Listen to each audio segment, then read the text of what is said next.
Some breaking news from some top Fed voices. Steve Leisman joins us with more on that. Steve, good morning. Yeah, good morning. Some hawkish commentary from the Federal Reserve this morning to warm Barry Sternlicht's heart. Fed's St. Louis President Jim Bullard saying the policy rate is not yet, quote, sufficiently restrictive. He then, in his presentation, goes through a series of exercises using a series of rules created by John Taylor, the monetary policy expert, that shows a fund rate of a dovish scenario of 5% at the top and 7% using a series of hawkish inputs, saying those may be needed to bring down inflation. He does note that declining inflation over time could lower both of those estimates, and notes that the market does expect inflation to decline in 2023. But he's pretty skeptical, noting that both the Fed and the market have had that wrong over a series of months.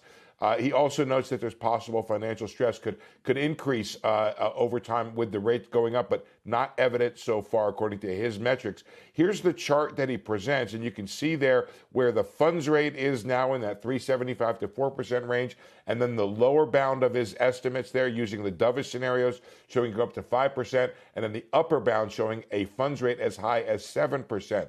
Piling on, Esther George, the Kansas City Fed president, talking to the Wall Street Journal, saying it's hard to see inflation coming down without, quote, painful outcomes. Those painful outcomes include the likely need for a real slowing in the labor market, a possible contraction in the economy in order to bring down inflation. I'll get a chance tomorrow from Boston at 10 o'clock to talk to Susan Collins, the new Boston Fed president, put these questions to her. Becky?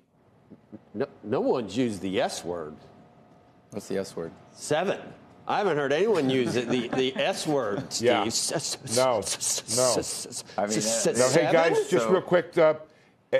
Joe, in the back there, guys, put up the 2-year note. That is moving on these comments by Bullard, as well as the Fed funds futures market as well. The Dow futures now down 300 points. He's out of there. Yeah, the peak rate, 496 on the Fed funds, is up a couple basis points this morning. But you had the 2-year rising as well this morning already, and then it's up further this morning. I've got a 442 here Steve, on the 2-year. I'm not sure. Have you heard any of these there. people recognize the impact of U.S. rates on the global economies and how countries that can't afford higher rates have to raise rates and put the UK's in a recession?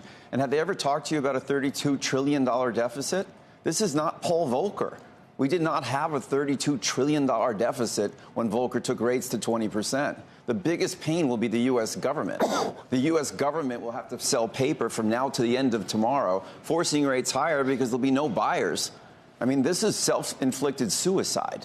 This is a terrible idea. It's and it's not necessary. The economy is slowing on its own. Just look at the savings rates. Look at consumer debt. Look at the rollover in rents and the CPI. What are they looking at? I don't know what they could possibly be looking at. They're looking at an inflation rate that's plus still almost near 8%, Barry, and they're not seeing it coming down. They're not seeing the slack in the labor market that they think is going to drive or already driving service inflation.